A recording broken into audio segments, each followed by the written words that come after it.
Welcome to the Shoulder Strikes MMA podcast. You are now listening to the Hot Take Hot Box. Welcome to the Shoulder Strikes MMA podcast. You are now listening to the Hot Take Hot Box. Ladies and gentlemen, the Shoulder Strikes MMA podcast is back, and in your living room or your car or wherever you are listening to this, we are here to talk about UFC 299. Suga Sean O'Malley gets that loss back, gets that win back, I should say, and takes care of business against Chito Vera in one of the more dominating performances we've seen in a title fight in some time. My name is Matt McSweeney. I am joined by Ty Capone. Ty, we have an awful lot to talk about. Francis Ngannou entered the realm of shadows and ghosts and wins and Eddie Winelands. There's, Cedric Doumbé had a piece of glass in his foot, and Mark Goddard had to step in and say, "I don't believe you." And there was just all sorts of shit going on this weekend. You were live for CFFC on Friday. We had a full fight weekend, Ty. But how are you feeling? What's it like down there in the Pete? How is everything? Looking good, sunny, 77. We just had Mr. Portnoy down here reviewing pizzas in the Berg. He was in the Tampa Bay area reviewing pizzas. He went to me and my dad's favorite spot, and he said it was the best one that they had. All right. That he had in the area. So it was so funny. I was like a week after me and my dad went to this place, and then he pops up there. He's like, "Oh, I'm doing a pizza review." I'm like, "What the fuck?" So that was kind of cool. But yeah, it's a beautiful day. It's a Tuesday. We got Vanderpump on tonight. Excited for that. What else we got going on? Yeah, just a decent little weekend of fights. We had some action going on Friday. Friday was jam-packed. Saturday, a little bit. I didn't love the 299 card, but I know a lot of other people did. I want to ask you, like, what about it didn't you like? I personally enjoyed it just because of, I don't know. I mean, maybe I was just kind of overhyped just because it was like a Sean O'Malley card, and I don't know. I feel like we got like some decisive answers to some of the questions that we may have had, and some of the fights had real, good finishes. But I would say though the prelims were real underwhelming for the most part. There was a lot of dead space in some of these fights. Yeah, 4 straight decisions. Not that those fights all sucked. I mean, the Kyler Phillips fight was pretty good, but that was mainly just him. Pedro Munoz didn't do anything. And then, Gamrot getting dropped by old-ass RDA. And the Macy Barber fight, it was all right. It just happened. And then I forgot that happened. Yeah, the Kudalaba-Lins fight, it was good until they both gassed out after 5 minutes. And then, the early prelims were pretty good. I mean, the fight of the night was Joanne Wood and Marina Moroz. They were going at each other to start this card. And Joanne Wood going out on top with a dub. That was crazy. And I don't know, man. I think the O'Malley fight was fine. It's not his fault. He can't knock out a guy who's literally unknockoutable. Well, I mean, we'll go over all. We'll get into it. Let's start at the top of the card. UFC 299, like we said, Miami. I think we kept all the fights. CJ Vergara did miss weight though, so shout out to him. Thank you for cash your ticket. Did he actually wind up making weight again, or was it no? He did not. That's a shame for CJ. The guy just really struggles to make that weight. But Suga Sean O'Malley retains his 135 title against Marlon Chito Vera. A complete shutout, I would say. Either 50-45 or 50-44. Did you see the scorecards? There was a 50-44 on there, but they gave the 10-8 in the 5th round, as opposed to that. I think it was the 2nd round where that knee landed, which I thought, if any round were to be a 10-8, that would have been the round. But I guess round 5 was when he hit him with that big right hand. Yeah, and he fucked up his left eye. Yeah, and then he started. That's when he started backing up against the cage and started blinking out his eye. But it's not like the fight was really ever close to being stopped. Yeah, you know what I mean. And I don't. Who was that judge? Let's bring up this fella's name. Was it Chris Lee? I don't know. I'd be very surprised if it was Chris Lee. He's the best we got. No. Let's see. Was it Chris? No, it was Mr. Sal. Mr. Sal Diamato. What else is new? Yeah. Captain Paisan had to step in and make a, And then I love the people saying that the fights were fixed then, and like that clown MMA guru, which I don't know. I had to block him because I don't know why his stuff was continually popping up on my fucking page. I don't care to see what this fat joke is saying on my screen. But Yeah, sorry. I just got to tell you how it is. But listen, 50-45, easy work for Sean O'Malley. He was so quick. He was like just technical. The footwork was unreal. The feints had Cheeto Vera in hell. Cheeto had no idea what was coming from where or what to do. He was shelling up a lot. This didn't look like his normal self. He had no plan. No, he had no plan. I think he kind of expected he was going to be able to do what he did last time. And, honestly, though, I feel like the couple times we've seen Cheeto in main events, it's just a different guy than it is when he fights maybe on the prelims or on the, the main card, or he's just not the main event. I feel like he fights a different fight. I feel like the pressure of some of these moments gets to him as opposed to a Sean O'Malley who it seems like thrives when the pressure is on and like the attention and the focus is all around him. I'm not sure, but I don't know. You just seemed like a different version of Cheeto, but I guess you can't take away what Sean O'Malley did to him and how he made him uncomfortable and how he just constantly kept him backing up or guessing about what was coming next. And O'Malley was doing the great body work early on in the fight, which I think added up, and then he was able to go up top. That knee was out of this world. I mean, that was a normal human being should not have been able to take that knee and not gone into snooze mode. I truly believe that was out of this world. And Cheeto after the fight looked like he had gotten hit by a bus or something like that. Like it was insane. Yeah. His face was beat up. And you saw Sean. Sean also had some injuries on the way out. He had a whole cast on his limping. Right hand. He was limping. He had a boot on. That body shot at the last second of the fight really hurt him. He was on the ground after the fight, exhausted. I mean, he just beat the brakes off of this dude for 25 minutes. So I understand, Yeah. And that knee, man, it just sounded like one of those Sandman kendo sticks. Yes.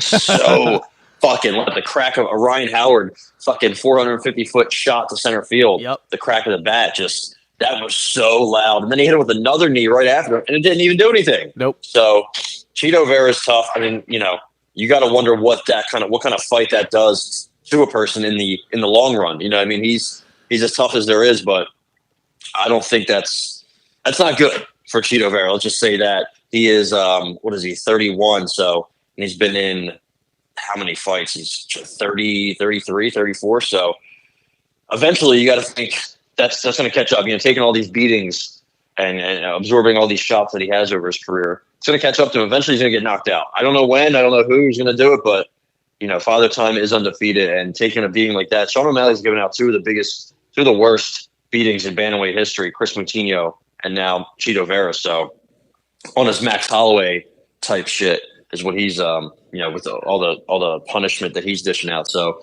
yeah, it was a great performance by him. I mean. Really flawless. 64% he landed of his significant strikes, and he threw almost 400 of them. So just impressed. I mean, went to the legs very well. He didn't outstrike Cheeto to the legs, but he did really well. I went to the body. 61 to 14 body shots landed for Sean. Yeah. And a lot of the body shots from Cheeto were blocked. I think that might have done a little number on Cheeto or Sean's arms. Yeah. Forearms, elbows from just blocking those shots. He blocked a lot of them. Honestly, his defense in this fight was awesome. His movement in general. You just need to corral him. If you were to fight somebody like Poirier, you need to get your hands on him, keep him close to you, and hit him with like an uppercut, dirty boxing, go to the body. Yep. You know what I mean? You got to try to slow him down, but that's way, way easier said than done. I think this is one of the best strikers in the UFC. Maybe it's too early. I think by the time things are all said and done, I think he might be one of the best pure strikers to really exist in the MMA, in the UFC history. I mean, the fluidity, the speed, the able to switch stances, throw kicks with both feet, the activity, throw punches with both hands, the different kind of strikes. He does a lot of the spinny shit. He doesn't do a lot of it, not like Kyler Phillips, but you see how those two train together. You see they're very similar in builds and the way they bounce around. They have a lot of similarities in the two. And that spinning body kick, he landed a couple times, not as many as he wanted to. I think he wanted to get that. He wants to get a spinning kick knockout. I think he said that before. He wasn't able to do that, but he was able to push Cheeto back. He did his own work Cheeto. And obviously, Cheeto after the fight said something, we'll never be friends or something like that, which obviously, but I think first and foremost, Cheeto definitely needs to take some time off from that. Oh, yeah. I know he's a very active guy. I think he fought twice in 2013. He fights like twice every year. 3 times in 2020, 3 times in 2019, 3 times in 2018. So every year. I just think this is what Sean did is so impressive because this man stood there and traded with John Lineker, and he was not eating shots. He was not taking the punishment, the damage that he did in this fight. So he lost that Lineker fight pretty decisively too. He didn't go for a takedown in this fight. I thought that was really where he fucked himself. I thought he should have tried to implement the grappling. I don't know what the corner work, what they were saying, or what even the game plan was. I guess he just tried to go out there and wait for Sean to wilt, but that's not going to happen, man. Sean's a savage. I know he's tall, skinny, he's got the pink hair, the pink shorts. He says some things that are crazy, like I want to fight Floyd or whatever he was saying after the fight. I don't mind anything that he says. He's the champ. He's one of the best. He's defending his title. I know he called out Ilia Topuria. Definitely, we don't need that right now, but down the road, why not? If he's 32, 33, and Ilia is 29, 30, dude, that would be that's one of the biggest fights you can possibly make in the future of the UFC. Just not right now. It's kind of similar to Naya Inoue and my boy. I don't know why I can't think of his name. Struggling here. He just fucking fought. He's a little bit above him or below him. He just recently fought. I think he beat Chocolatito, but either way, I will bring it up in a second. It's just we're not there yet. We're not there yet. You know what I mean? Like, yeah. No, it's. Listen. And you see what happened with Merab real quick with Merab post fight? Yes. That was great. It was. I kind of felt bad. I kind of felt bad in a way for Merab. He was like trying to be nice, and he was like, "Oh, I didn't know that was you." Also, Sean was beat the fuck up. He was trying to get the fuck out of there. Yeah. He's got all sorts of people next. trying to fight him on the way out of the fight. Really? Like, dude, I did. Well, no, like he has Jan talking shit to him on the way out. He's got Merab coming up to him and be like, "Why didn't you call my name? Why didn't you call my name?" It's like, come on, man. Give me some time. Look at me, dude. Look at me. Just went to war. I really can't find. I don't know who this boxer is that I'm thinking of. I'm just losing my mind. It's one of the lower guys, but is it Israel Gonzalez? It might be Israel Gonzalez, but either way, I'm gonna give you the floor while I try to find this. No, listen. I think O'Malley did the right thing by not. I don't think champions should be calling out their next contenders or next fights if in their own weight class. Like O'Malley did the right thing by calling out Poirier, and you saw him like about. Nothing wrong with that. He was about to say something about Merab, and then he went, "You know what? Nah, never mind." Which. Like Merab should be the one campaigning and begging for that fight because I think that fight's going to happen no matter what. He doesn't need to be calling him out or giving him any sort of platform that is, that isn't really necessary because Merab's coming either way. No pause on that. He's coming. Oh, he's coming. Jesse Bam Rodriguez is who I was thinking. There you go. We got there. I knew we would get there eventually, but we would get there eventually. Listen, the Suga Show. I see a lot of people, and I saw the line already open up on the Merab fight at, he's plus 170, 180. Now, of course, stylistically, that is a tough matchup. It is. That's a grappler, or a wrestler who's going to be in his face the whole time and make things ugly and then push the cardio and everything. But, Ty, that is one of the most gross lines I've ever seen in my life. And at this point, I would be firing Sean O'Malley because I don't see Merab as that kind of guy where I'm like, it strikes fear in another man's heart where you're going to be terrified, sleeping, sleepless nights thinking about having to fight Merab. Merab, he's definitely. I mean, it should be closer to even for me because Merab's definitely going to push the pace. He's going to make it difficult. He's very good at winning minutes and winning, the competition. But he's not more than likely not going to knock you out, and he's not really a submission threat either. So it's just going to have to be. Can he control O'Malley on the ground for large portions of this fight? I don't know if that's really going to be the way he wins. He's going to have to be taking, multiple chains of taking him down and getting him to the ground, and then O'Malley popping back up, and then him getting him to the ground and throwing 3 punches and then shooting back low. Like, that's going to be the way this fight. It's going to be ugly, dirty, kind of repetitive if Merab were to win, but who's to say on entry that O'Malley doesn't catch him with one of them knees or one of those uppercuts or snipes him with a right hand from the outside? I have a tough time sitting here right now and what is it, March 11th or whenever March 12th when we're recording this, and telling you that I think that Merab is like a lock to win that fight, or that's an easy fight. Not at all. That's where I lose. That's where I realize a lot of people just are haters in the MMA community, just in general. And I understand. Sean O'Malley is a very the pink hair and everything, very easily hateable. And I think Rogan even made a comment about it on the fight, you kind of get lost in all the pink hair and the tattoos and the nonsense and the cars and all the hubbub around him, everything surrounding him, and then you lose focus on the fact that this guy is one of the best technical strikers that, like you said, has ever lived in mixed martial arts. So I think some guys, and I think this happened to Cheeto, get wrapped up in that and just think, oh, this guy's just some clown. He's I'm going to take care of business. I'm going to walk through him. And then you get in there and you're like, oh my God, I can't even get my hands on him. I don't know where he's coming from. I don't know where he's going. So O'Malley is elite. And it feels good as a fan of him that it's gotten to this level where, he's big fight after big fight after big fight. And we just continue to enjoy it. I am. This was one of the reasons when you said you didn't like 299. This is probably the only thing that kept me from probably being in agreement with you, is that we got to see this. Yeah. I really am intrigued by what that Merab fight's going to look like. Yeah. Just he's what he's going to do, but at the very beginning, he likes to stand. Remember, he's gotten rocked by multiple people. Moraes almost killed him. Cejudo rocked him bad.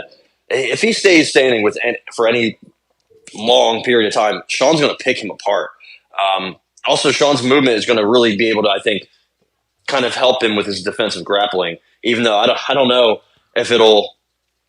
He's still going to get put down, so I don't know if it'll really matter necessarily. But it depends. It all depends how he gets back up. It's kind of like Jack Della. Jack Della doesn't have the best takedown defense, but he's worked tirelessly on his scrambling and his get-up game. Yeah. With Craig Jones, you see that's how he won his last fight. His fight with Gilbert Burns, he was losing. He was going to lose that fight on 2 of the 3 judges' scorecards, unless he got a 10-8 in that third round.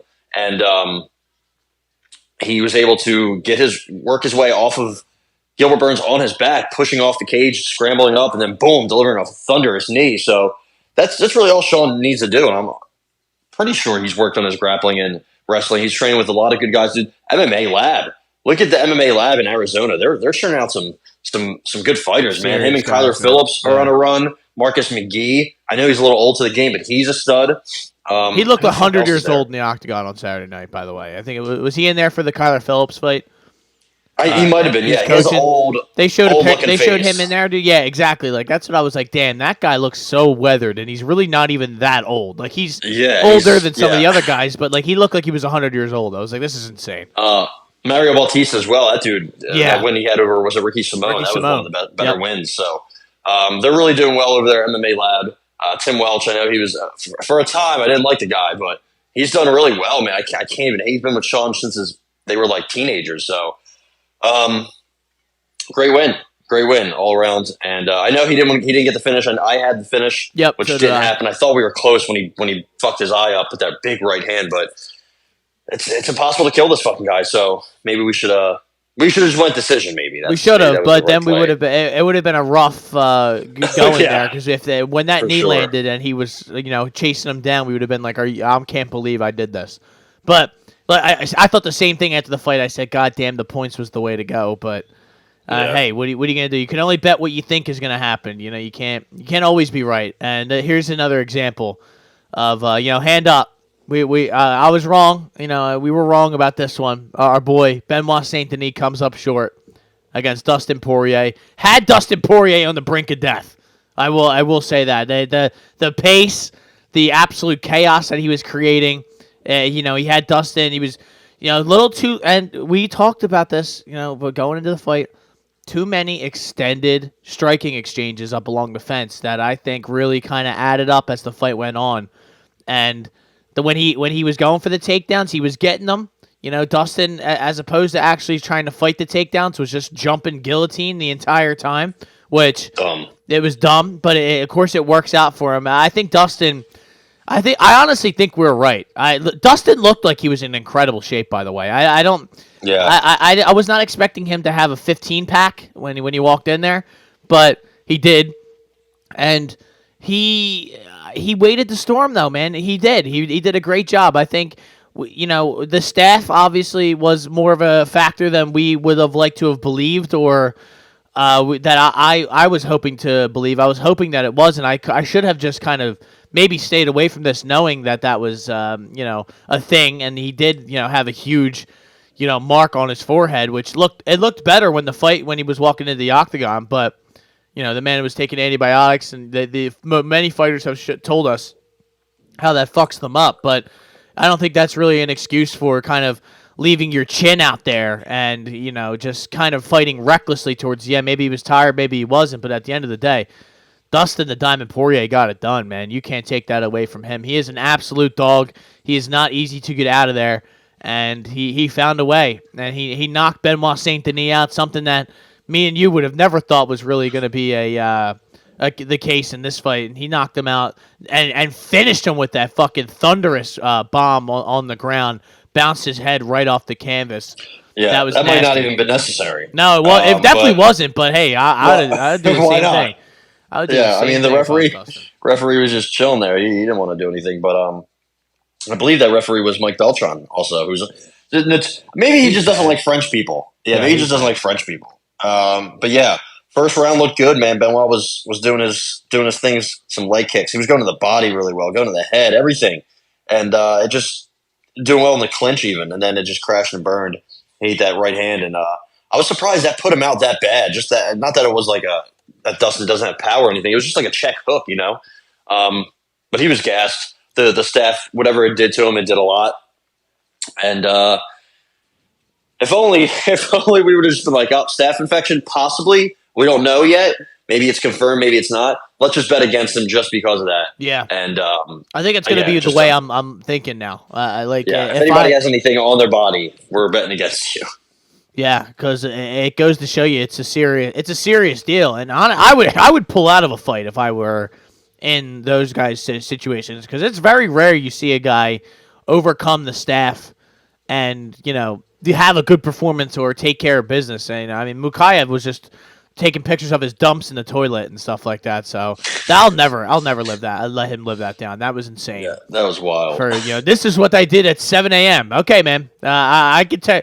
I'm gonna take a picture of what I'm gonna do after this podcast, and then you're gonna be like, "Wow, man, this guy is pretty impressive." But now, listen, I don't think this is the end for Benoit. I saw a lot of people like fraud check, all this kind of stuff. I think that. And I saw some people tweeting it, and I think it's true. I think that term is well overused, and I just don't like it. I think a lot of the discourse in MMA, and I think in sports in general, is from like 15-year-old kids with these like fake like picture accounts that have like the Cheeto Vera as their picture, and they're saying fraud check, and they don't have any thoughts in their head other than to kind of troll and do stuff like that. And I think people give that too much airtime, to be honest. And I probably shouldn't even talk about them. But, listen, at the end of the day, I think Benoit's going to be back. And I think he's going to, he'll get a matchup probably somewhere in that top 10-ish area, because I think he's worth it. I think he could fight a Dariush, and I think he probably beat the shit out of him. I think Gamrot, I think it would be a great fight if those two were to fight. I think Fiziev, all those kind of guys, I think would be great fights. I mean, Moicano and Turner are fighting at 300, which is pretty wild that just kind of got made out of nowhere. But I love that. It's awesome. It's an awesome fight. But excuse me. Listen, Dustin Poirier though, on the to reverse this, they're already talking about him fighting Islam in June, I think, is what the date that our leader, His Excellency Islam Makhachev, has set for his return. Listen, that fight, and I can't express this enough, Ty, does nothing for me at all. I don't think there's any chance Dustin Poirier wins that fight, whatsoever. No, I think it's going to be done within the first 2 rounds. I think probably submission, and I think that's it. Really, like I don't. He's not going to finish the guillotine, so that's never happened. If he couldn't finish that guillotine to begin the fight against Benoit because they were dry, and he still couldn't finish it, then he's never going to finish one of them. So that's my thoughts on that. I think it's a waste of time, and I hope Gaethje goes out and finishes Max Holloway like I think he's going to, unscathed, and then they could run that right, which they won't though, because Gaethje will need a full camp and whatnot. Gaethje was rooting for Poirier hard. I don't know if you saw that video as well. He was. He was going hard. He was for his so man, excited. But Also, 0 guillotines on the Dustin Poirier record. So maybe you should listen to Mike Brown and Mateusz Gamrot and stop jumping that. He almost lost that fight by doing that. Funny enough. There's an alternate universe where Benoit gets on top of him in one of those points and doesn't get off him, but he was able to make it work. So good on him. He's kind of defying time. He's 35 years old, I think. 36, just turned 35. So still got a little bit left. Maybe even a lot.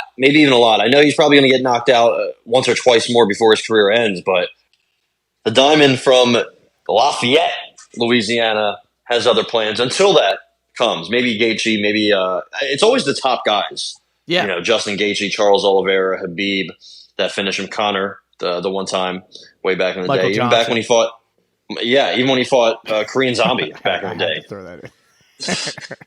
That was a good I don't like Dustin Poirier. Let me just say that. I will still hold the beef over the Conor drama.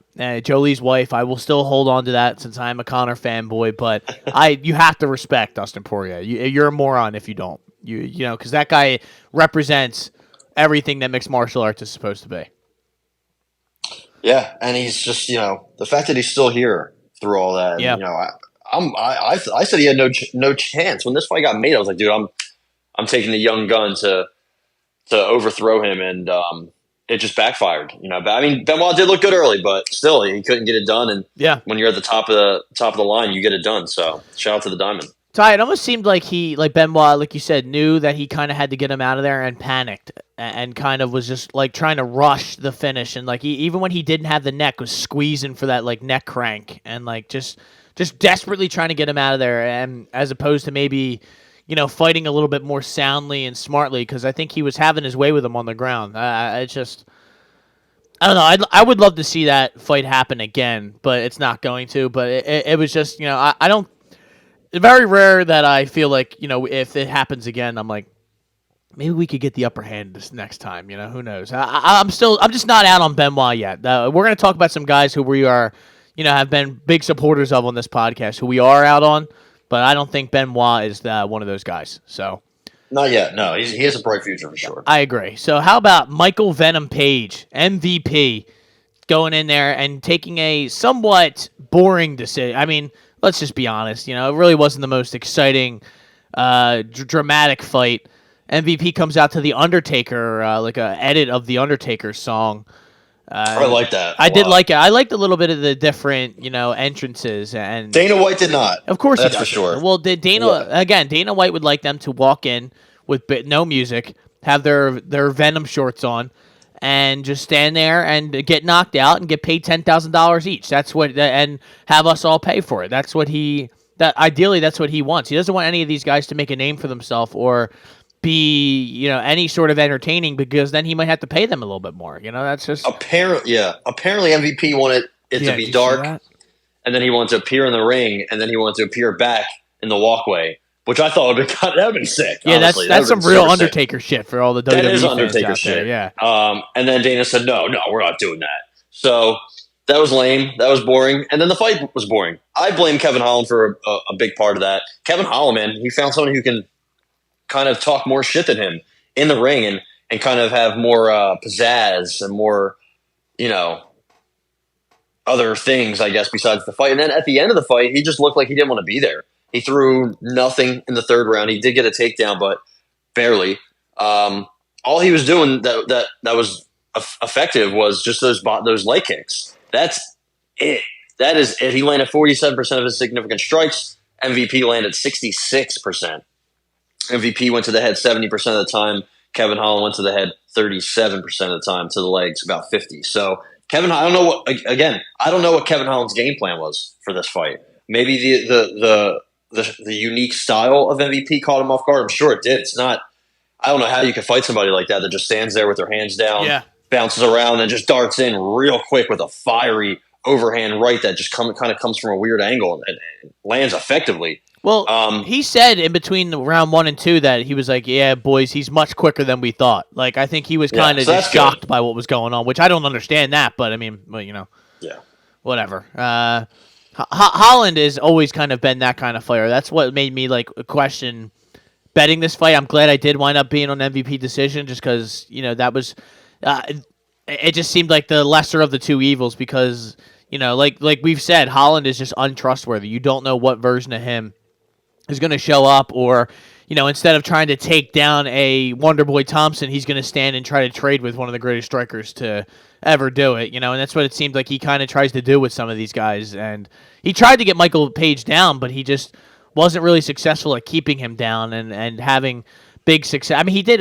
What did he have? About 2 or 3 minutes of control time, I think, towards the end of one of the rounds. But yeah, but it just didn't matter. No, and he didn't really do anything with it. And brutal. MVP went for a couple takedowns himself.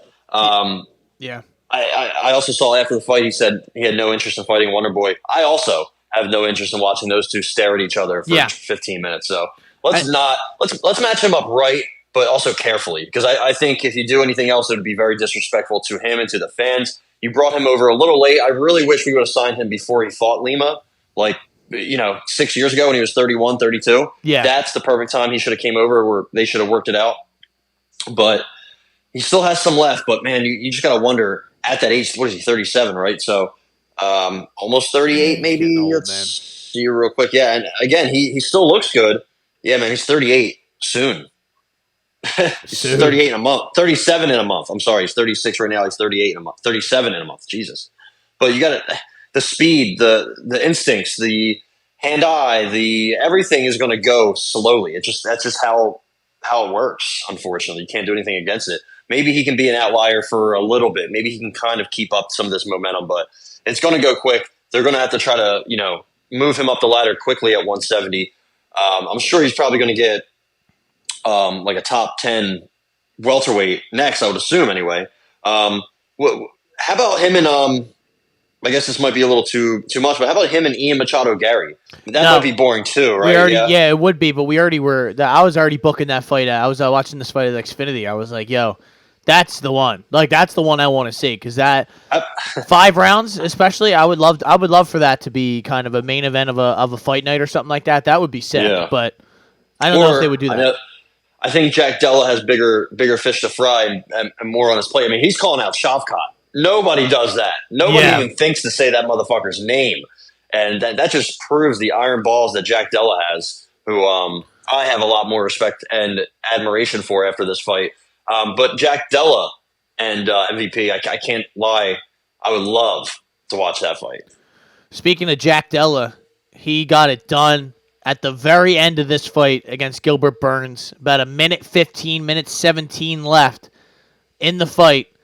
He lands Gilbert was kind of just getting desperate to kind of get the finish here towards the end, and Jack Della kept finding a way to kind of get up and reverse position, and he did at the end. And Gilbert I think he panicked at the end, trying to go right back in for that takedown, and Jack found his chin with that knee and rocked him, and then finished him with them elbow strikes and just a flurry of strikes on the ground.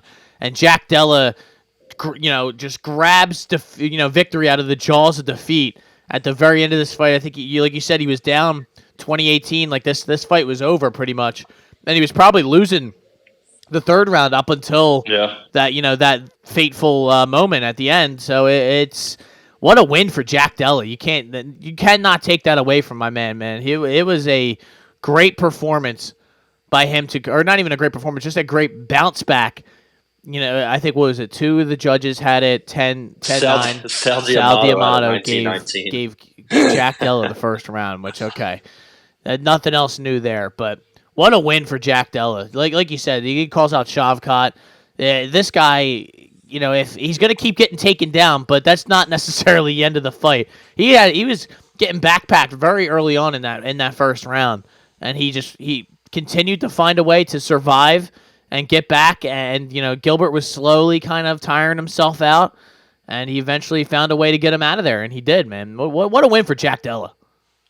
Yeah, I also want to step in knee real quick to have the instincts to do that at the very end of the fight. So his cardio is good, his striking is good, his everything is good. He's just also getting better. He's evolving. He was born a year and a week after I was. That's crazy. So yeah, and look at his nose. It's been through a lot much more damage than my nose has been through. Let's just say that. But yeah, he's a real player here in this division, man. I was shitting on him for a while, but training with Craig Jones, training with all those guys down under. It's worked. It's working. And the sky's the limit truly for him at welterweight. I mean, this is a division that doesn't really have a young champion on top that's looking to dominate like a Poirier, like a Sean O'Malley, even though he's not necessarily young. Leon Edwards a little older. He can be beat.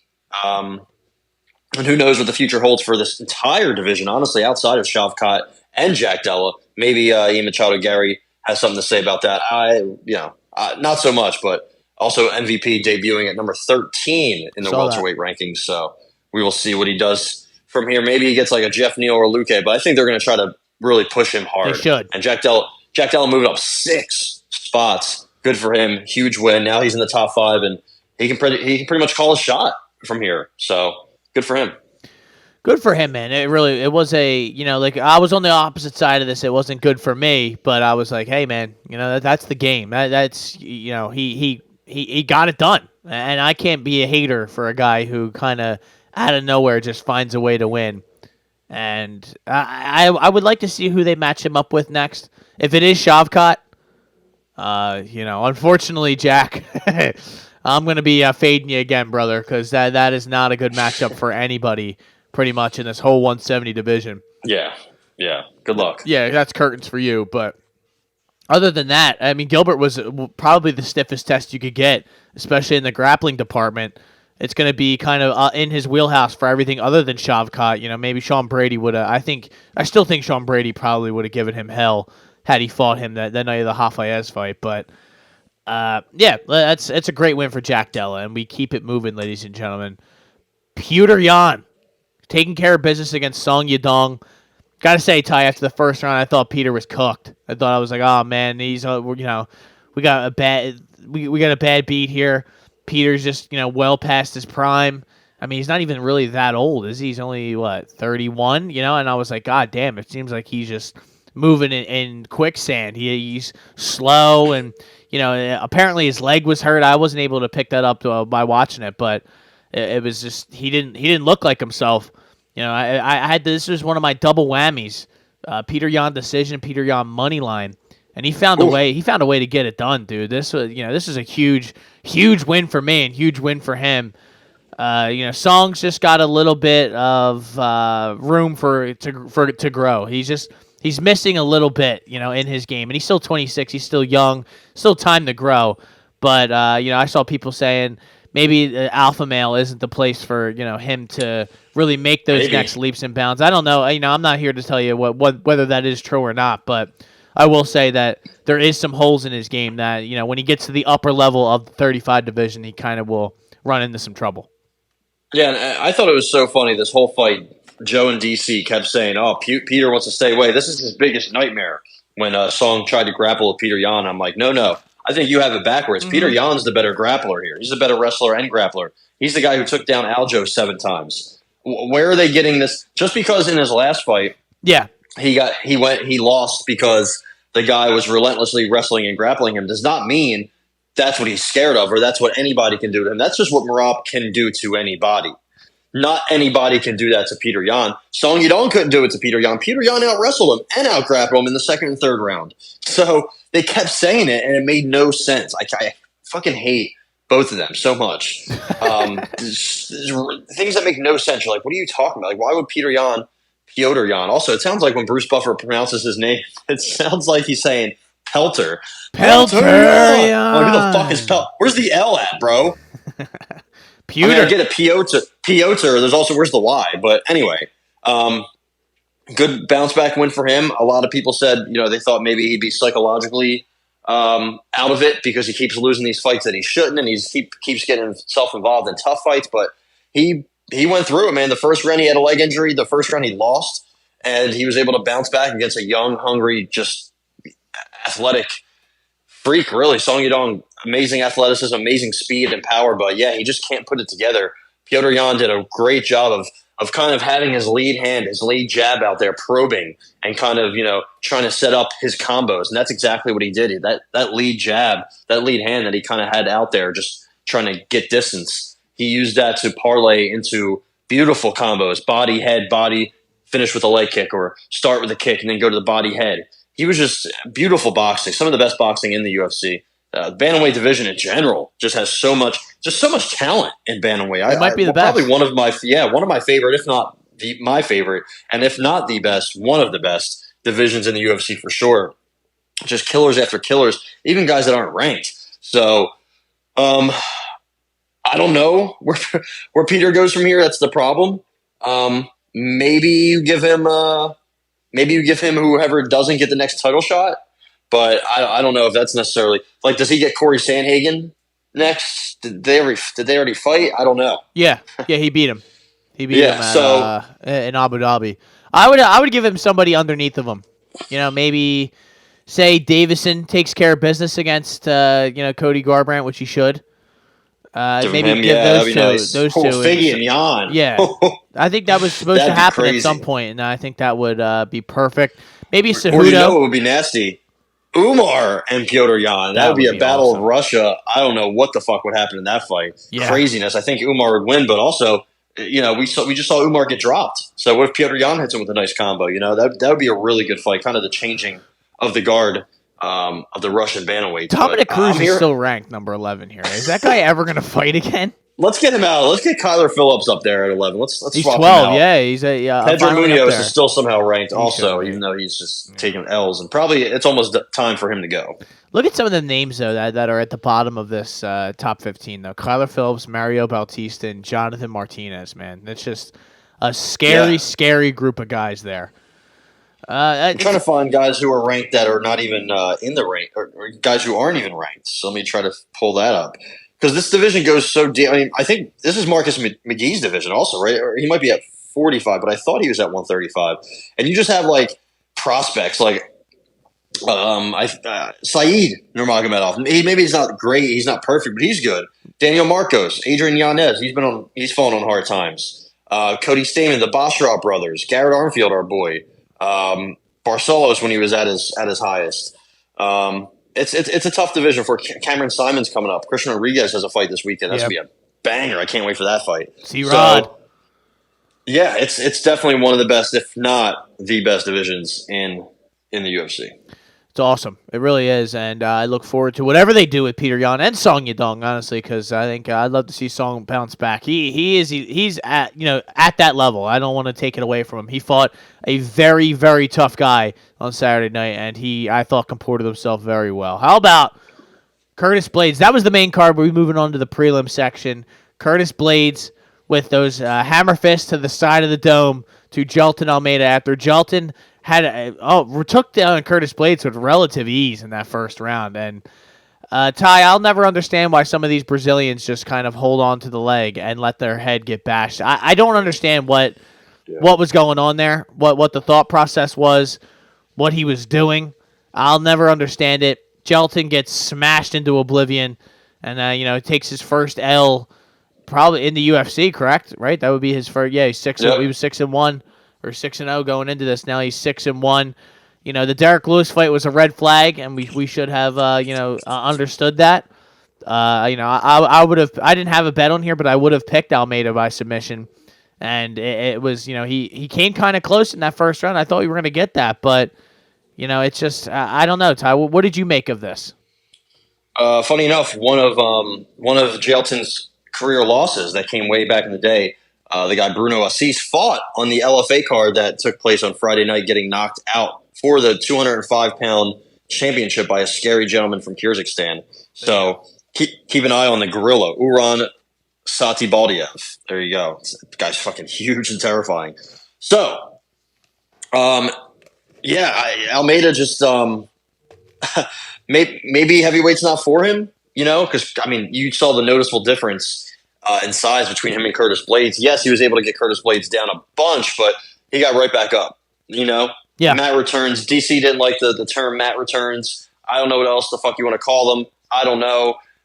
Joe Rogan said those aren't takedowns. Whatever they were, he kept getting them up and down, but he didn't do anything with it. He landed one strike the entire fight. So, and then the second round, you saw he started off trying to strike a little bit. Then he went for the takedown. Joe kept saying he got hit with this uppercut, and that's why he kind of dropped. That didn't happen. I honestly don't know what happened, but when he went for that takedown, he kind of like almost face planted, and then he just grabbed onto the ankle and ate like 10 to 15 solid bombs on him. And I saw some people say it was stopped too soon. I'm not sure about that. I mean, he like fell and turned over, and he was just like, he was grimacing and kind of holding his, like, he didn't want to be there anymore. He was done. No, he was good. And those are huge shots from a huge man in Curtis Blades. So I also saw Curtis Blades said he doesn't want to fight Cyril Gane. That train has left the station. So I agree. Apparently, he said good for him. He tried to fight him 3 different times, and Gane said no each time or something. Yeah, that's fine. Then we don't have to fight. I don't have to fight you. I'm coming off a big win. You can keep being inactive. So, unfortunately, good win for Curtis Blades. He's 33. I mean, honestly, probably in his prime. He's won 4 of his last 5. And honestly, the 2 fights he lost recently, anyway, he just bad decision making, bad IQ. I wish he would kind of go for some wrestling and some takedowns. I don't know if he ever will. That's what fucked him over against Sergey Pavlovich. Maybe he runs it back against Pavlovich. I'm not sure, but Jailton Almeida definitely back to the drawing board. He's 32, 33 himself. I think he's gonna have to like reinvent or just work on some things in his game, especially the wrestling. It's so good, but also it's a lot of stalling. It's a lot of not advancing position against top opponents. So I mean, Derek, you couldn't even do it against Derek Lewis. So yeah, I don't know what's next for him. That was a red flag. We should I should have been betting Blades in this one after that, because we should have. There's no excuse for that. For everybody else has finished that guy via the ground. How come you couldn't? You kind of just sat in full mount and just hand fought with the guy while he was on laying on his back, which is insane. I mean, maybe 205 is the answer, but why wouldn't he have done that by now? I don't think the first loss, up at heavyweight is going to be the thing that kind of changes it. What is he ranked now? 7? Yeah, I mean, well, I don't know where he goes from here, to be honest. I don't know who do they match him up with that will advance his play, or I guess he's going to have to Robelis to Spain. Yeah. Oh man, we'll talk about him. What about maybe Jairzinho? The winner of this card, this weekend's fight, Tai Tuivasa, Marcin Tybura. That would be fine. I think he needs to prove himself again at heavyweight. Unfortunately, that's kind of how the game goes. He hits a roadblock. These last couple fights have kind of been eye opening. He already beat Jairzinho. That's right. I forgot about that. Yeah, I forgot that even happened. What was that, last year? Dumb by me. That was a main event, Ty. He rear naked choked him in 3 minutes. Oh, that's right. That was Johnny Walker, Anthony Smith, Ian Gary, D-Rod. Yeah, Daniel Rodriguez. That's right. Okay. So I would line him up with somebody kind of in that 10 to 15 range to kind of prove himself, to show that he's worthy of moving his way back up. But that would be if I was the booker of all this. So. How about Joe Silva, if you will? Yeah, the Matt Silva. How about that? How about Macy Barber taking out Caitlin Sermonera? Not taking her out, but winning a unanimous decision. This fight, I don't want to be too hard on the ladies, but this is kind of boring. I'm not revolutionizing anything there. Macy Barber had a shutout on 2 of the cards. One of the cards, Chris Lee, of course. What else is new? Gave the second round to Miss Sermonera, and she's also Chukagian on lots of sports books. So, we're gonna have to communicate with each other and figure out what we're doing there with the name. But good win for Macy Barber. Macy Barber, it seems like, has hit her stride now, Ty. She's really ever since those back-to-back losses, the Roxanne ACL blowout, and then the first fight back from the ACL against Alexa Grasso of all people. Since then. She's got, 6 in a row? Miranda Maverick, Montana De La Rosa, Jessica Ai, Andrea Lee, Amanda Hebos, and now Caitlin Sermonera. I mean, she's really kind of, like a heat-seeking missile towards a title shot. and who knows when or how that's going to happen. She'll probably be after the Blanchfield-Furot. They will. I mean, she's going to be waiting for a while. That's the unfortunate thing here, the way this is set up, because Shevchenko and Grasso are going to be on The Ultimate Fighter. I don't know if you saw that. That's going to be. Can't wait. Yeah, it's not exactly going to be a ratings draw, but the Ultimate Fighter is always the Ultimate Fighter. It should be. It'll be fine, and it's something to watch each week. So there's that. But yeah, listen, that 25 division is going to be kind of in a little bit of a holding pattern for now. Yeah, she pretty much swapped spots with Caitlin Sermonara, and she looked good. Again, she's only 25. Maybe she gets the loser of Menon Furo and Aaron Blanchfield. And maybe she tries to fight Andrade. That would probably not be good. Maybe she tries to fight Natalia Silva. Maybe we just do that. Which prospect is ready? I would love that. I think Natalia Silva and Macy Barber would be a good fight. The problem is I don't think Macy Barber has anything on Natalia Silva besides maybe the cardio, maybe that relentless, just crazy second gear that she has. But even then, she got shut. She shut Caitlin Sermonara out. She was 4-4 on her takedowns. Got a couple minutes of control, was able to pretty much secure the second and third round. And Caitlin Sermonara went for takedowns, wasn't able to really get any besides one in the third. But yeah, I mean, she's just older. Her style is not fun, and you can beat it. It's definitely beatable. It's not perfect. So good for Macy Barber in getting that win. But yeah, overall, nothing crazy. She has some good volume, kept up the good volume. I would just like to see advancement in her striking, but in general, I would say she is getting better and she is slowly improving. I just still don't know what the ceiling is. I don't know. I don't know what the end game is, but she's definitely not going to be the youngest UFC champion ever. So that's cross that one off the board.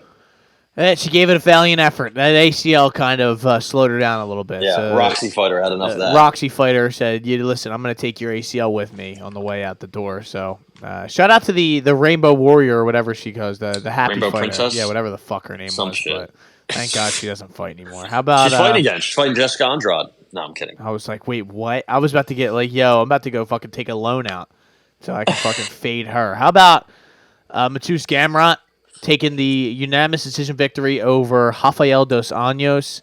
He got dropped in that first round, which things got a little shady there for a little bit, but the longer the fight went on, he kind of just started to overtake him and just took care of business. And this kind of was a boring fight as well, but it's a good win for Mateusz.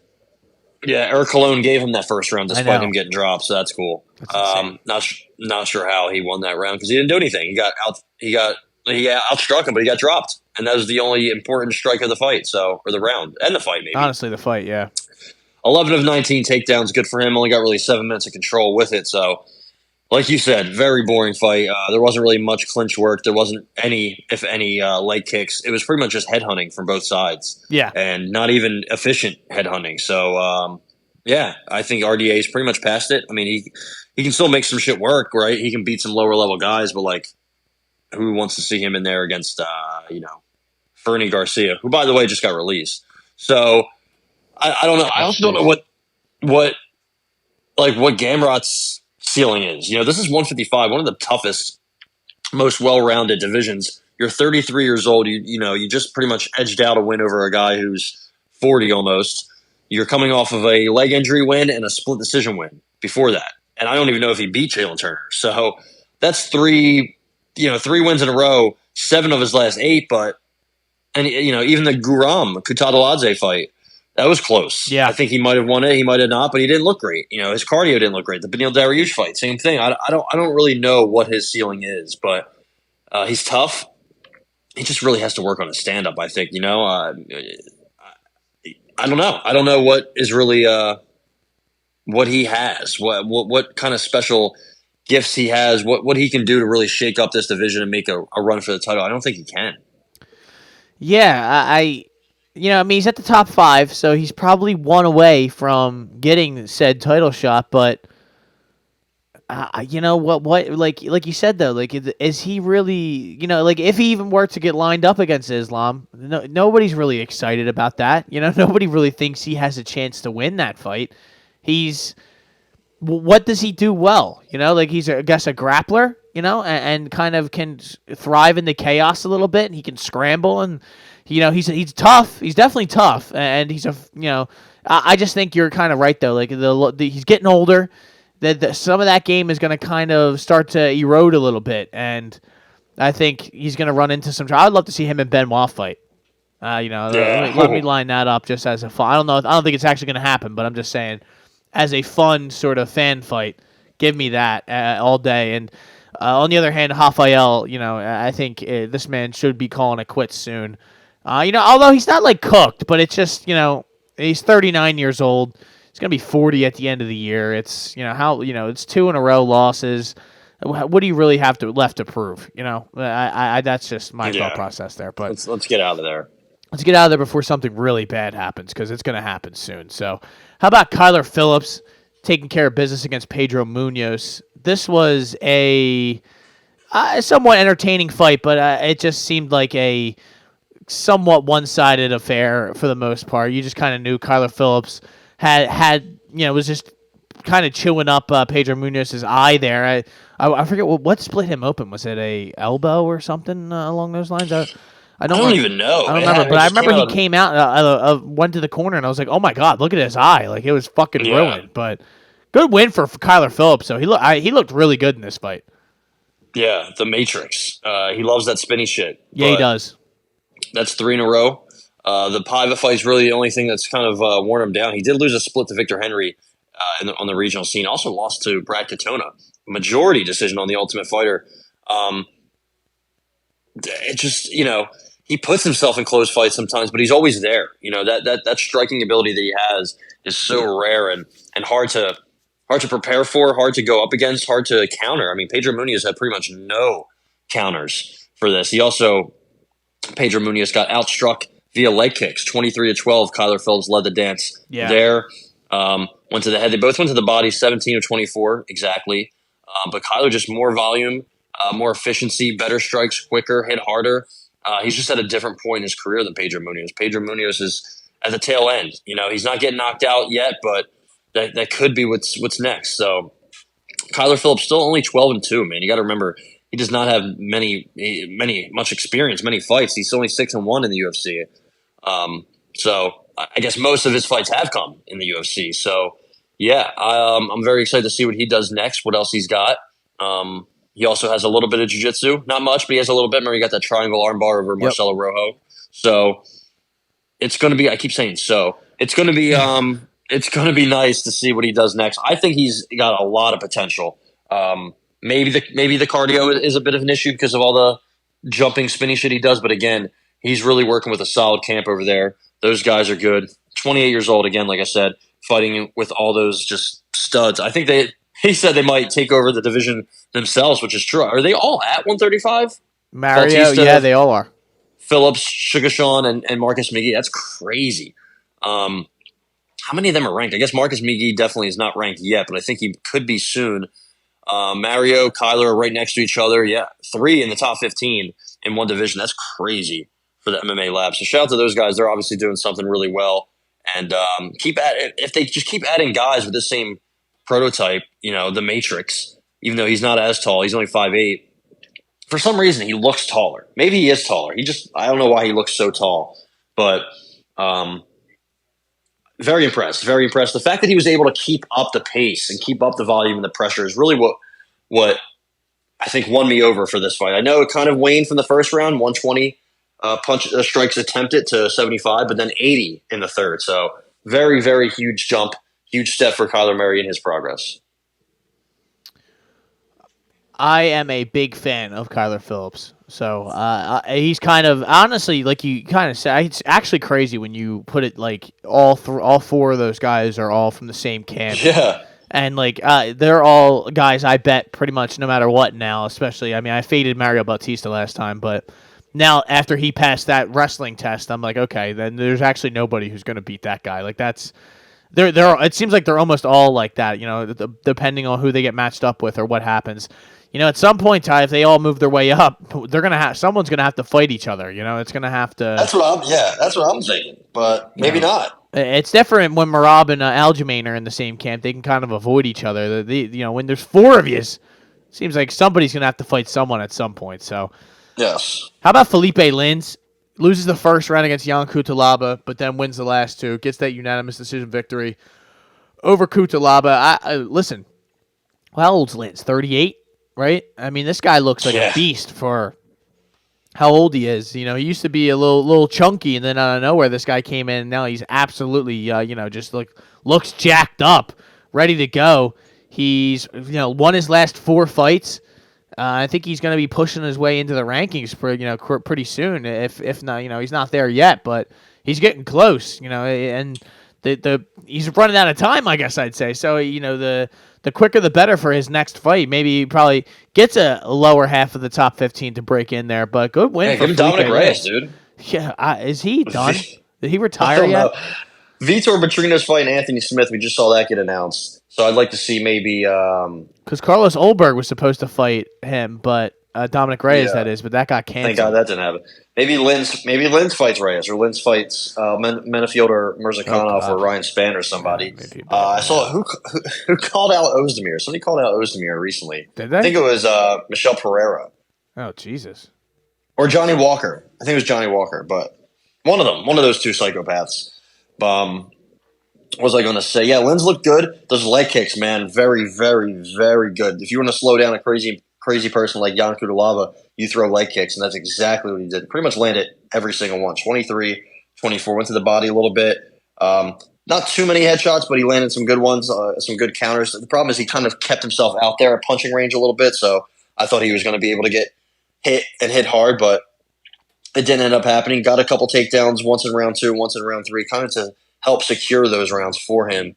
I think he might have lost the first or second. I'm not sure which one, but which I think one? the first? Yeah. He lost the first, I believe. Okay, so good on him. Monstro, didn't know that was his nickname. And just another setback for the Hulk. Another setback for the Hulk. Hulk is on his way out. Best case scenario, he gets out of there before something bad happens to him as well, because we've seen him get flatlined as well multiple times. But how about 6-9-1 in the UFC, by the way? Yeah, 4 of his last 5 he's insane. lost. That's insane. He is just fine. He keeps finding a way to keep himself in the UFC though. Like, that win against Tanner Boser was out of nowhere, and then it was like, okay, he gets another one. Then he gets, honestly, this fight was somewhat close. So I don't want to, kill, but he was starting to get beat up towards the end of this fight. So if any longer, he would have been getting cooked. How about Michelle Pereira, man? This guy, look, you kind of made mention of earlier. He's looked like a totally different animal since going to 85, and he's always been kind of that exciting wild card sort of guy, but he's been a lot more trustworthy, Ty, since he's gone to 85, just in his finishing ability. It's, both fights have ended within a minute and 6 seconds. Crazy. The last one was a minute 6. This one was a minute 1 second. He's really just getting people out of there. And Petrosky and Olazechuk are not easy guys to necessarily get out of there compared to when he couldn't finish Valaho or Ponzinibbio. Nico Price, he couldn't get out of there. And that's, it just goes to show you he's much of a more of a better athlete at 85 than he was at 70. So, the sky's the limit for our boy Michel Pereira. Yeah, Mr. Olazechuk got fucking steamrolled here. So that, not a good bet. That was a very bad bet, actually. The body kicks were beautiful. The body punch was beautiful. And then he was able to kind of ragdoll him into a submission, and that was also beautiful. So good on him, dude. I mean, 185 is lacking some talent, some athleticism, and he provides all of that. He's been there. He's done that. The dancing to the cage was wild. Dana didn't like it, but I kind of did. Him and his Dana doesn't like anything fun, dude. Yeah, him and his training partner were the only two who were, mirroring each other, and I was like, damn, all right, I see you guys. And he didn't need that cardio. Also, I think he did the same thing when he fought Diego Sanchez or Tristan Connolly. Either way, he's learned from some of his losses. He's won 2, 4, 7 in a row. Yeah, man, good on him. Switching divisions, I think he's pretty much set now. Those are 2 tough guys to beat, and the fact that he beat him so easily and so quickly really says a lot about his potential, his upward bound limits, I should say. So, yeah, welcome to 185, Mr. Pereira, Mr. Demolador. Yeah, welcome to 185, and this is his home, it seems like. So, and talk about another guy who is made at home, man. Robles de Spain. This guy Mr. Parmesan had this was just sending a cattle in for slaughter. This was a bad matchup for Mr. Parmesan. Yeah, and then he set himself up following a guy who fell, and then he's getting up and he's chasing him down. Like, bro, what and are you this chasing guy's him down throwing for? looping nukes at you. Like what are we doing here? Why aren't we trying to, be a little bit more cautious or maybe take this guy down? What this guy thrives in is the chaos. And that's exactly what he gave him. 18 seconds of fucking chaos. And he just got his ass out of there, curled him up and then said, hey, I'll rock you to sleep. Good night. 18 seconds. Robles de Spain makes a statement in his UFC debut. Yeah, give him Walter Walker next. How about that? The clean monster. I don't know how clean he is, but who knows?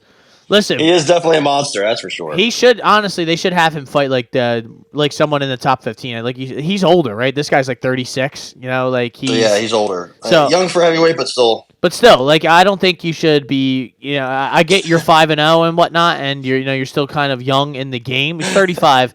I think you should kind of, let's try to rush this along a little bit, or Johnny Walker's brother is terrifying. He's only 26. Yeah, I hope we get a Walter fight announcement soon. That's what I'm looking for. No, he's fighting Brzezinski. I keep forgetting about this. A month from now on the Marvin Vettori Brendan Allen fight, where the co-main is Norma Dumont, Jermaine Durandamy. I thought he was the co-main of UFC 300. That was my bad. He should be. He should be. Nah, if you people would be having mental break. We would be the only ones that are like, let's fucking go. Yeah, Walter. These people would be like, let's go. Walter. But go. Hey man, the Spain. From what we saw just in these 15, 18 seconds, I am intrigued. I was intrigued before. I'm intrigued again.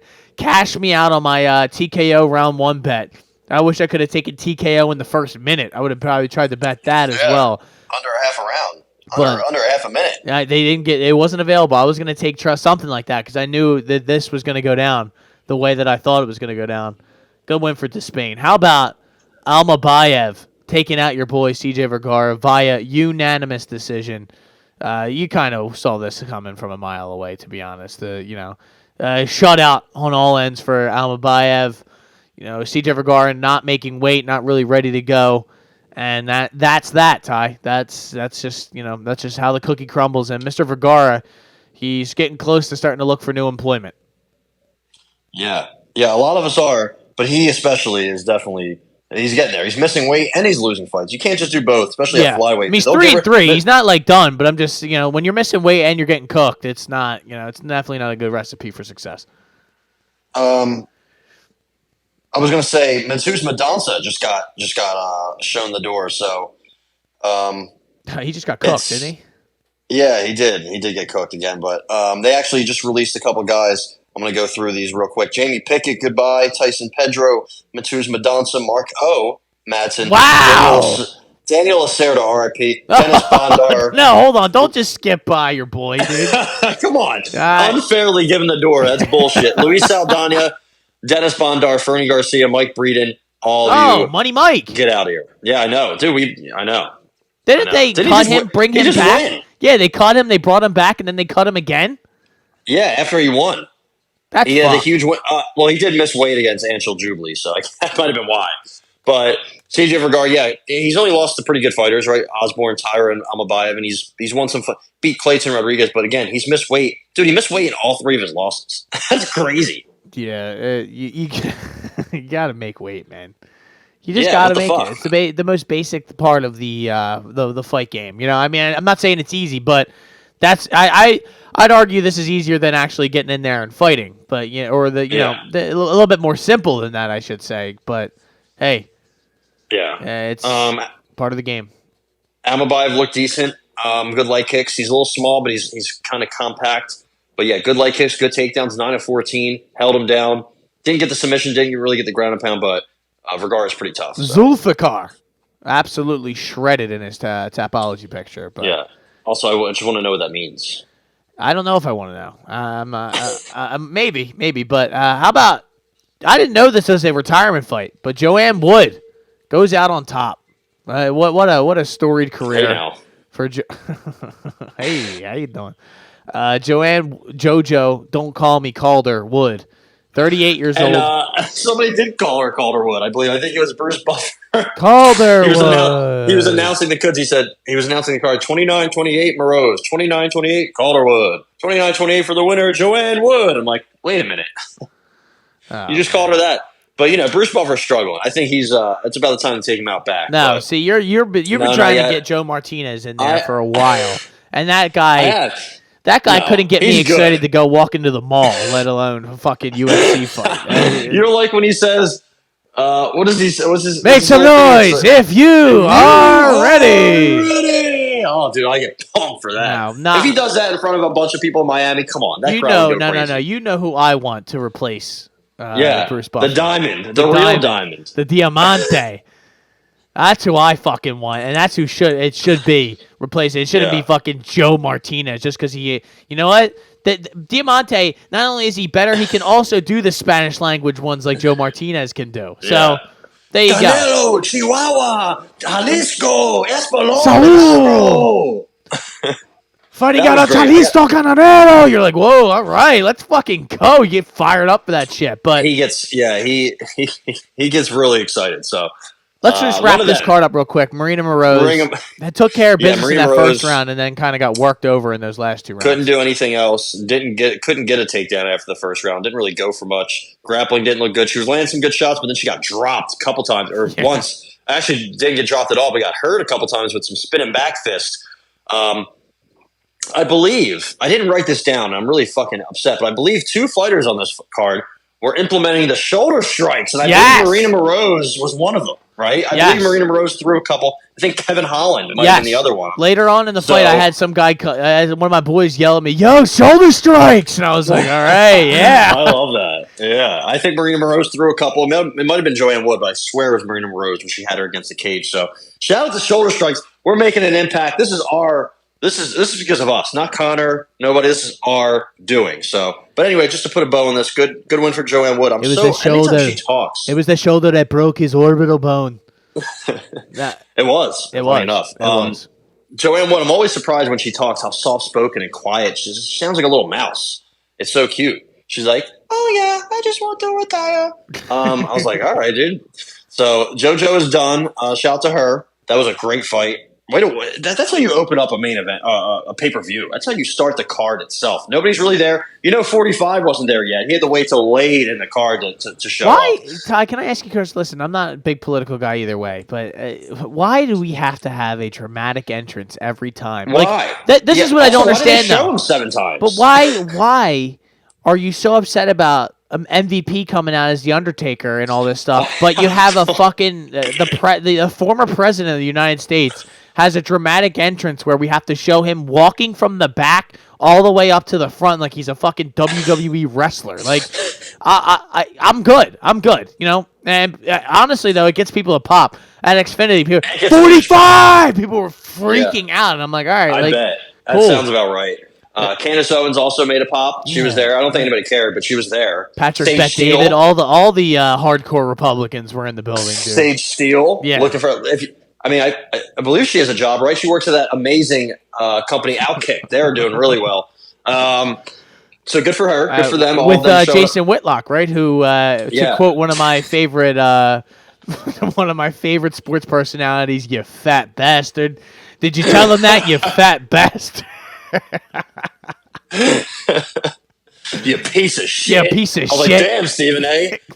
Stephen A. going from like roasting Jason Whitlock in an uncensored, unfiltered monologue to then, doing segments where he's like, you know what? I would drop a tilted tower. Yeah. That's where I would drop if I was playing. I was like, wait, what? And then he's like choosing Pickle Rick or the other guy. I'm like, yo, what is going on? That's the versatility of Stephen A. Smith, but that, for sure, ladies and gentlemen, is Joanna, UFC. Real quick. Joanna.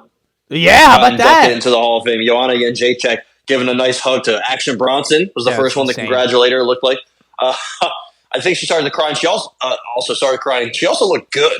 Very good, I have to say. She looked very good. Her Instagram has been, she looks very active and fit on Instagram lately, so shout out to her enjoying post-retirement. She got one more. Beatings. She's got one more. Maybe one more. I don't know. I didn't think about Rose, that. Run it back. Run it back. One more against Rose. No, I'm just kidding. Yeah. On the same card as Dustin Connor, 4. and Connor Nate 4 or 3 or 10. Same night. Same night, all of them. Connor Seaver too. I just rewatched that when he flipped off Dennis Seaver. I was like, this poor guy. They're like, yo, you're going to be in this main event against Connor. He's going to disrespect you, and then he's going to beat you the fuck up, and then you're never going to fight in the UFC. It's like this poor guy. I think Dennis Seaver is one of the guys in the lawsuit against the UFC. So shout out to him for stepping up. Yeah, somebody's got to do it. But yeah, somebody has to do it. Also, I wrote down here. I didn't get a chance to mention it, but Michelle Pereira coming out here dancing like Michigan J Frog. That was probably the highlight of the night. So we gave a lot of money out this week, Ty. Not me personally. We did. The UFC did. O'Malley gets $50K for his performance of the night. I think that's worthy. Dustin Poirier. Very surprised. Yeah. He didn't get a finish. I know, but hey. Not that I'm against it. I guess it's just kind of the beating that he put on a guy that we haven't seen get beat up like that. Poirier, Benoit Saint Denis both get $50K for fight of the night. I think that's fair. Usually they don't give it to a fight that ends that quickly, but I mean it really was. Yeah. It was fucking hell on wheels for 7.5 minutes, man. I would have given Dustin $50K, maybe given Wood and Moroz $50K, but that's just me speaking for the little people, you know. Yeah, you're just a voice for the voiceless, and I respect that. How about JDM getting $50K for his miraculous finish of comeback Gilbert Burns? Curtis Blades gets $50K for bashing his frying pan hands on the side of Jalton Almeida's skull. Michelle Pajeda gets $50K for submitting Olzaychuk in the 1 minute into the fight. And you know who else got $50K? Robles de Spain, baby, let's go! And he gets $50K for his elimination of Josh Parmesan. Yeah. And you know who gets more than $50K? $4.69 million. Who? Devontae Parker from the Philadelphia Eagles. So It looks like we found our wide receiver 3. Not great, but also we'll have a whole pod. I think me and you are gonna knock a pod out tomorrow on all the free agency moves. But there's been a bunch of news. Diana Rossini telling us, "Oh wait, the Eagles aren't done yet," and then 35 hours later, it looks like we are done. Actually, we're not. Boom, we got a wide receiver 3. So I really want to Xavier McKinney. Anyway, we'll save that for tomorrow. I don't want to Don't want to jinx it or don't want to give it away. Yeah, don't want to give all the good stuff away. How about let's get into some of the stuff that happened this past weekend. Anthony Joshua went to bed, or not Anthony Joshua. Anthony Joshua put Francis Ngannou to bed, tucked him in, had some milk and cookies next to him, laying there on the table, and 3 knockdowns in the span of I think less than 5 minutes, not even. This was a one-sided affair, and this seemed like the difference, Ty, in a fighter in Joshua who took Ngannou seriously as opposed to a fighter in Tyson Fury who did not take Francis Ngannou serious and, sat there to face the consequences. Oh, geez, I almost just threw up. Hello. Oh, boy. And kind of, you had to pay the consequences for that now because Tyson Fury will always have to live with the fact that Francis Ngannou knocked him down, but Ty, I don't think you saw much of this fight because you were out and about, but you didn't miss much. It was you could have seen this from Twitter. This was a quick and easy finish for Anthony Joshua. Yeah. I watched the watch along. Luke Thomas did a watch along on his YouTube channel where he was watching the fights, and he was it was just funny. He was like at the very beginning, he was like, "All right, I'm here. I'm excited for Francis. Let's do it." And then he's like, "Man." He got put out bad. And yeah, man, it's crazy because he got put out kind of the way that he put out Mr. Stipe, the way he folded over. It looked painful. I'm sure it was painful. He did get a good nights of sleep, so that's good, I guess. I'm guessing MMA is next. I'm guessing Mr. Bruno Ferreira. It's not Bruno Ferreira. It's is it Bruno Ferreira? The wrecking ball? Or is Bruno Ferreira the middleweight? Hennen. There you go. There's got too many. Hennen Ferreira. Problema. Hopefully he's next. I don't know who else would be next. Maybe Walt Harris. I don't know. Maurice Green, the crochet boss, whatever the fuck is. Whatever boss he is, the boss of the pool hall. I think it has to be MMA next. The boss of Aldi. the Starbucks in Target boss. Of the local Mr. Liquor. Yeah. Oh, man. Listen, I don't care what Francis. Let me just say this. I said this when he left the UFC. No, I really didn't care. He made me care about these boxing events which, it's credit to him, and he made the right move. He made a ton of money. He made Dana look stupid. But from a competitive legacy, really get me excited standpoint, like a Francis Ngannou fight in PFL is not going to be something that I, schedule my night around. That's what I basically view it as. Like, it's got to be important for me. Like, the Bellator, I would always, especially if there was like a good Bellator card on, I would make sure that I would watch has it. fighters. Yeah, like Bellator has talent. Like Jason Jackson and like some of them guys where I was like, towards the end of Bellator, I was like, all right, dude, I'm watching this. Like, but the pit bulls, like I would make sure, like even though the one kind of stunk, the other one was pretty good. AJ McKay, like they had guys. Now, like I mean, I don't know. I just for Francis, I always just wanted to see him fight John Jones, and I know we're never gonna see that now. So like, now I think the only thing that can happen is kind of him just, being made to look bad, because at some point someone's gonna catch him again. That you get knocked out like that is gonna have residual effects, especially because Francis is not exactly a young man anymore. I think he's 36, right? Yeah, he's up there. Yeah, I'm. He's 37 actually. He's gonna be 38 in September. So, it's gonna be a rough. I mean, that's heavyweight though. Like heavyweight, you can kind of survive the older you get. There, who knows? I don't. The point. My whole point in saying this is I don't really care about him fighting Renan Ferreira. Congratulations. Maybe by the time that rolls around, whenever that actually does go down, who knows when that would happen, but. Are they gonna have to go through a whole season? I know they announced some of the fights on the season, the regular season starting for PFL. I know you're a big fan of the regular season and the smart cage and the dude wipes microphone and all that stuff. But there you go. There's our PFL talk for the day. What about anything else on this card? Did anything else catch your eye? Did you watch just that? Mr. Zhang?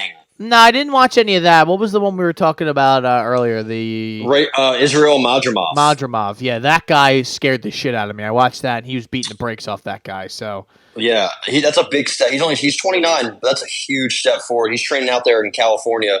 I think I don't know if he's with Triple G's old team up there, Eddie Reynoso. No, Eddie Reynoso's Canelo's guy. I'm trying to think of who the guy up in Big Bear is, but he either way, he's had kind of a weird career.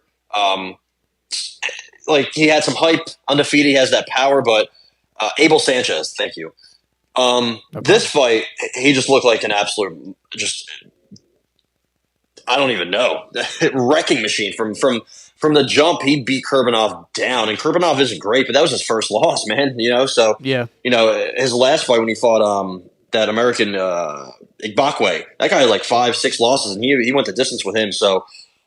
Seeing this happen, huge step up. Now he's shaking things up at 154. He's a little short. He's 5'8", but that's going to make it tough, man. There's a couple other fighters on this card that fought at 154. Lewis Green, an undefeated British prospect. Our boy Roman Fury, another dub for him. Roman Fury is 4-0. Watch out for Roman Fury in the. I think he's at. I don't know. He doesn't have a weight class, so that's cool. He really doesn't have a weight class. It just doesn't tell me at all. So that's interesting. But watch out for him somewhere. He's going to be somewhere fighting. What else? Ray Vargas. Nick Ball was the feature bout. Nick Ball got robbed.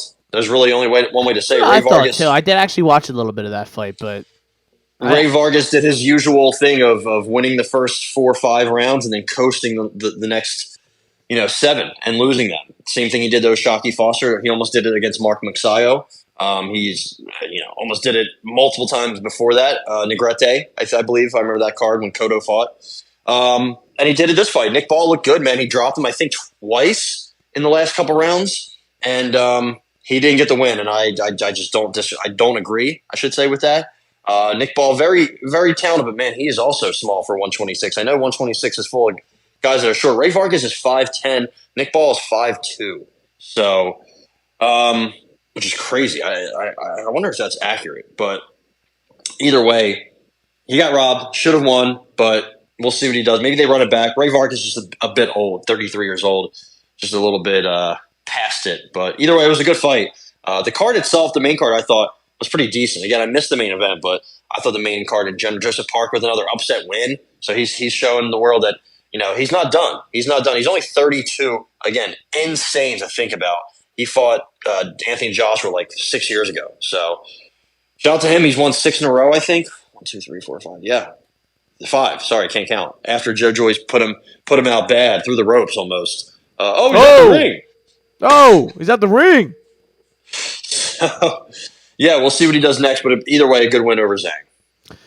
So you were at CFFC. What number was this? 130? 120? 130. 130? Okay, that's fine. I knew it was somewhere in that direction. It's the first time you've been to a CFFC event? So no, I went to let's try to find it. Mr. Danny Holmes fought. Oh, that's right. You did tell me about that. Mr. Relentless, the Washington Township's own Danny Holmes fought on, I think, CFFC 77. Goddamn.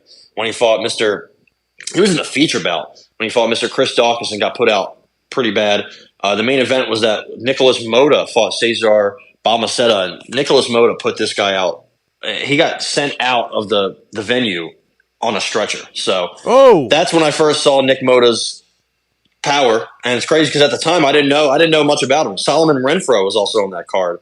Who else? I believe Jeremiah Wells, Nazim Sadikov.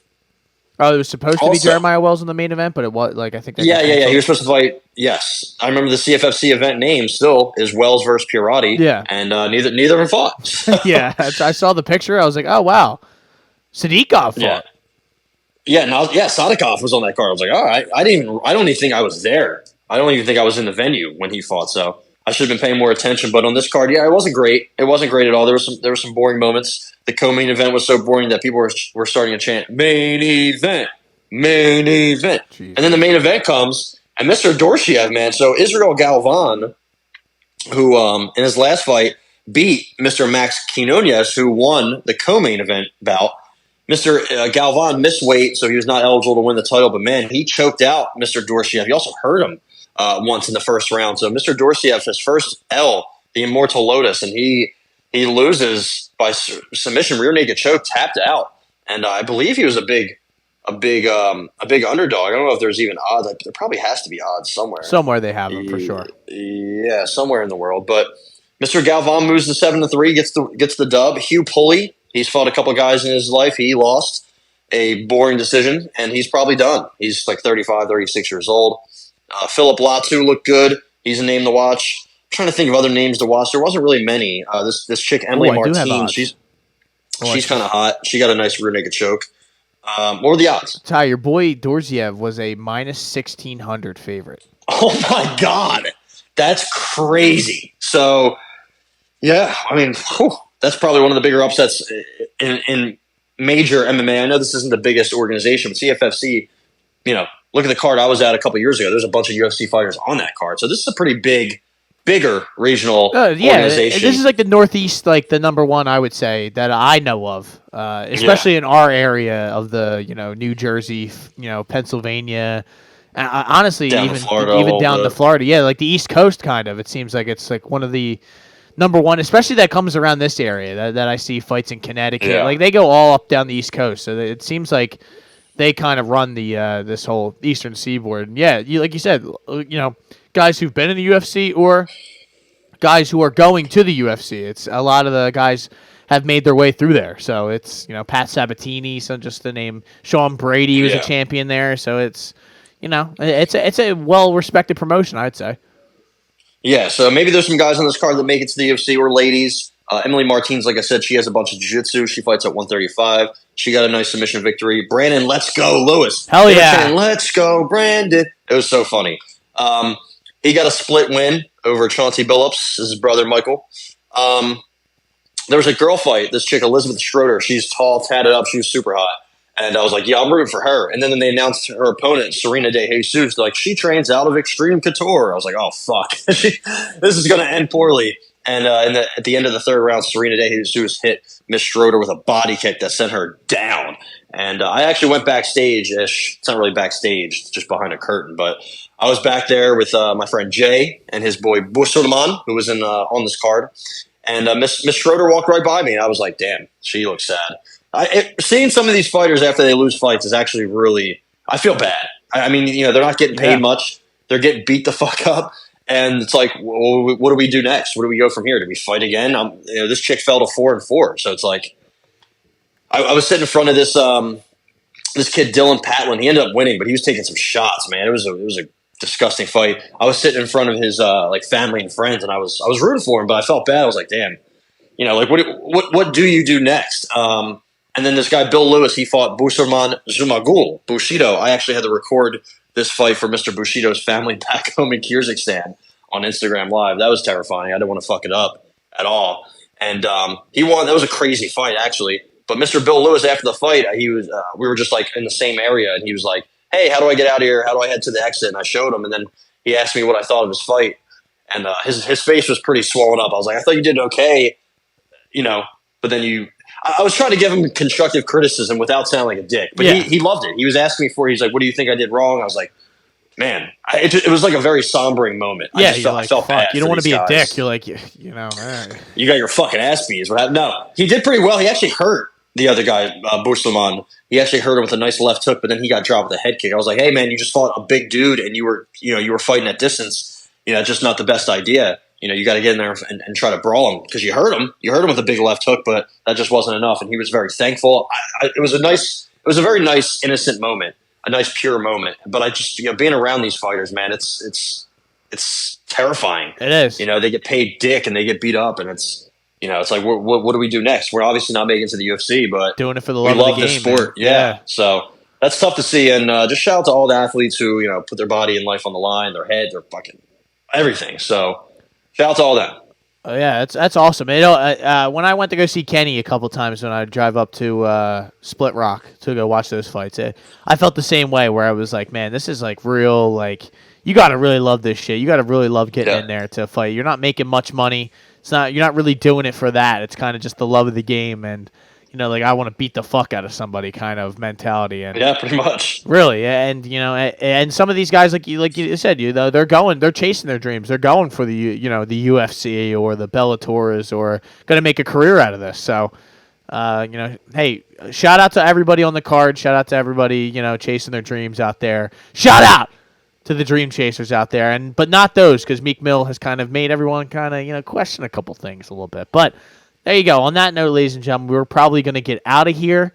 We're going to have a full episode this upcoming week for the Shoulder Strikes MMA podcast on Tai Tuivasa and Marcin Tybura, I believe, is the main event. God, this is bad. Listen. This card in I saw a couple is people tweeting like, yeah, and take your slot back. Like this is what you get now. And I was like, oh man, they're right. Like. This is kind of what the tickets for the Atlantic City card are getting a little cheap, so I might be heading down and making a live appearance at UFC Atlantic City, Blanchfield versus Furo.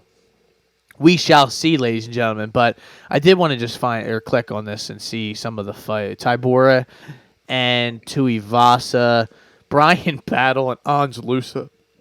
Oh my God. Kennedy, the What was his name? The African Savage? Yeah, dude. He's is it still that? Or did he change? It's still, I had to click on it to make sure. He's fighting Ovid St. Peru.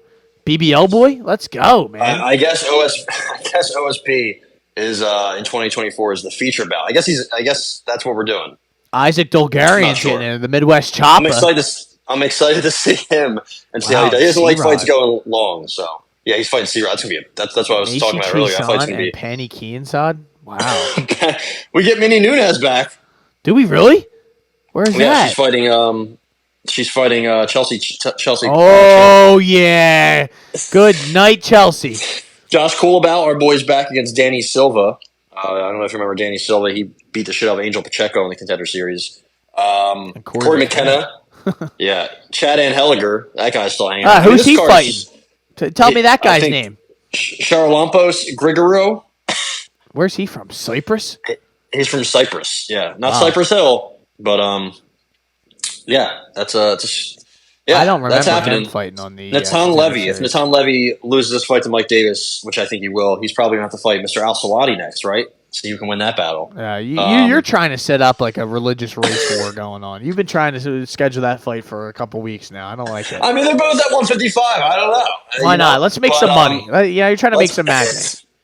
Let's do something. blame Brian Barberina and GM3. I mean, okay.